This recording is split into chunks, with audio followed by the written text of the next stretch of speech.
અંદરનો ભાગ, ત્યાં બોટનો લંગર રાખવામાં આવે છે. આ મોટો લંગર છે એ ચિખલામાં નાખવામાં આવે છે. આ છે વાલ અને આ છે નાનો લંગર જે ભાથમાં નાખવામાં આવે છે.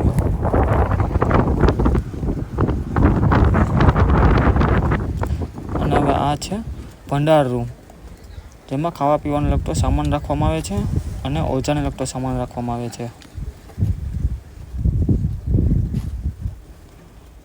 આમાં આપણે ચોખા, રોટલીનો લોટ, બાજરાનો લોટ, તેલનો ડબ્બો, પ્રાઇમસ એ બધું છે. ને આ બાજુ ઓજાને લગતો સામાન છે, જેમ કે નેટ, ઓજાના પીસ, રીલું, દોરી એ બધું. આ તો આપણો ભંડાર રૂમ. અને આ છે આપણું બોટનું કિચન, તેને સુરધાન કહેવામાં આવે છે. ભંડારી બધું જમવાનું આ ચૂલામાં બનાવે છે. સુરધાન પછી આ બોટમાં કેટલું પાણી હોય છે એ અમારી બોટમાં ટોટલ 1500 લીટર પાણી હોય છે અને 200 લીટર એક્સ્ટ્રા નાહવા માટે હોય છે પાણી.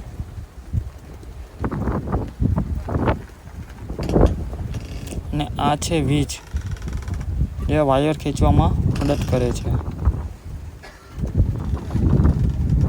આ છે વીજના ગેરનો દાંડલો, તેનાથી વીજ વર્કિંગ કરે છે અને એનું કનેક્શન નીચે પાવર ટેકમાં હોય છે.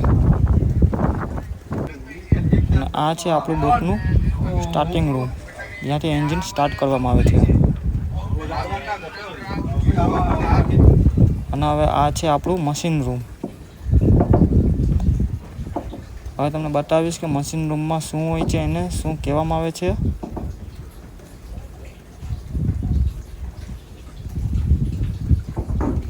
આ છે આપણું મશીન.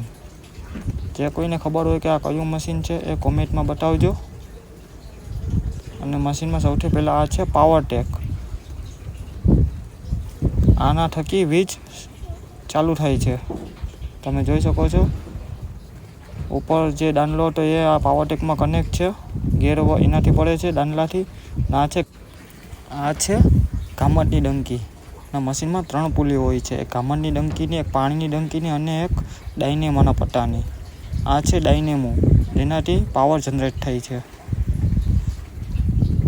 મશીન ફરે છે અને મશીન પટ્ટાને ફરાવે છે, જેનાથી ડાયનેમોમાં પાવર જનરેટ થાય છે. અને આ ડાયનેમોનો પાવર જનરેટ થઈને બેતરામાં જાય છે, જેનાથી બેતરા ચાર્જ થાય છે. અને આ છે સ્લેબ. આ બેતરાથી કનેક્ટ હોય છે, જેનાથી પાવર જનરેટ થાય છે. આનાથી બેતરામાં ચાર્જ થાય છે. બેતરા થકી આખી બોટમાં લાઇટ આવે છે.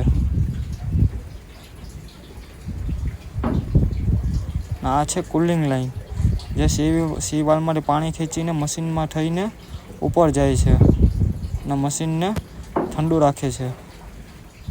અને આ છે આપણું ગેર બોક્સ, જે બોટને આગળ પાછળ કરવામાં મદદ કરે છે.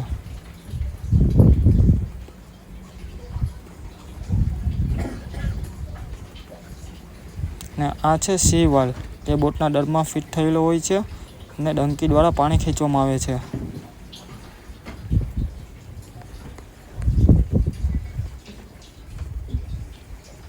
આ ડંકી પણ પુલીમાં કનેક્ટેડ છે. આ છે નોઝલ, જે મશીનમાં ડીઝલ પુગાડે છે.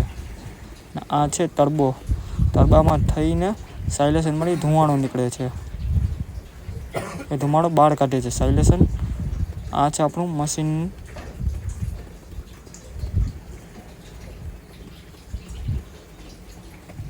અને આ છે આપણી સર્વિસ ટાંકી, જેનાથી મશીનમાં ડીઝલ પૂગે છે. સર્વિસ ટાંકીમાંથી ફિલ પંપમાં જાય છે ડીઝલ. ના ફિલ્ટરમાં થઈને ડીઝલ ચોખ્ખું થાય છે. અને આ છે આપણી ડીઝલની ડંકી, જે બેરલમાંથી આપણે સર્વિસ ટાંકીમાં નાખવાનું હોય છે. ત્યાં ડંકી દ્વારા નાખવામાં આવે છે. અને હવે આપણે વાત કરશું હુકાનની, કે બોટને કેનાથી કંટ્રોલ કરવામાં આવે છે. આ બોટને આપણે હુકાનના છેડાથી કંટ્રોલ કરવામાં આવે છે. બંને તરફ છેડા હોય છે, તમે જોઈ શકો છો. એ છેડા પાછળ ઠેકામાં વીણામાં જોડેલા હોય છે.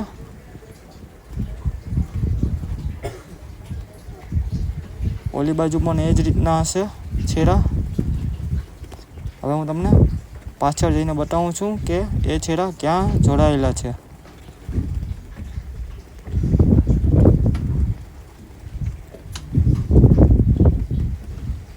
આ તમે જોઈ શકો છો એ છેડા કપામાં થઈને વીણામાં જાય છે.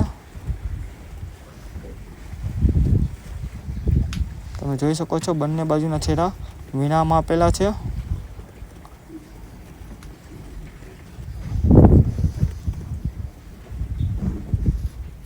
આ વીણા થકી બોટ કંટ્રોલ કરવામાં આવે છે અને આ વીણો નીચે હુકાનમાં જોઈન્ટ હોય છે. તમે જોઈ શકો છો.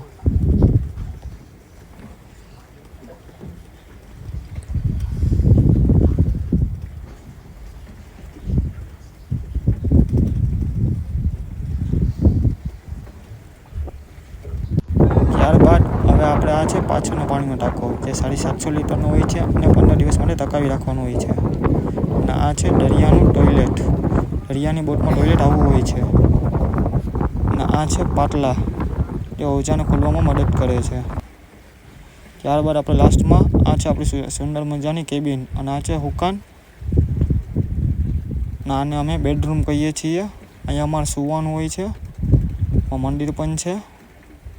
આ ફર્સ્ટ ફ્લોર છે કેબિનનો અને આ છે ગ્રાઉન્ડ ફ્લોર. નીચે પણ સૂઈ શકાય છે. વિડીયો ગમે તો લાઈક કરજો, શેર કરજો અને કોમેન્ટ કરજો અને સબસ્ક્રાઈબ કરવાનું ભૂલતા નહીં.